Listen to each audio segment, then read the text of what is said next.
बाई माझ्या होणाऱ्या नवऱ्याचा फोन आला हे बघायला आले तेव्हा मी म्हणले मी ग्रॅज्युएट आहे आणि मी तर 8वी फेल आहे.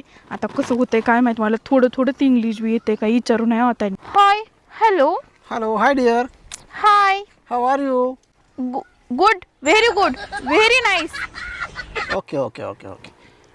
Have you breakfast? हो आताच मी ब्रेक घेतला होता. थोडं काम केलं पुन्हा ब्रेक घेतला. आता मी ब्रेकवरच आहे. आता रानात जायच्या अगोदर थोडा ब्रेक घेतला आणि मग रानात जाणार आहे. अच्छा. बरं मी काल तुला एक मेल केला होता मला पॅन डिटेल्स पाठव म्हणून, तर तू पाठवलं नाही का? हो मी तुम्हाला मेल वापस पाठविलाय बघा ना तुम्ही. एक मिनिट. पान डिटेल्स म्हणून पाठविला होता मेल तर मी तुम्हाला वापस मेल पाठविलाय. एक मिनिट. हा तुम्ही रीड करा बरं. नवरत्न खिमाम 120 300 भातकी सुपारी चुना कमी लावा आणि डबल पान लावा. सिंगल पान मला आवडत नाही. हा राईट. काय मला मी साधे पान खातच नाही म्हणजे मी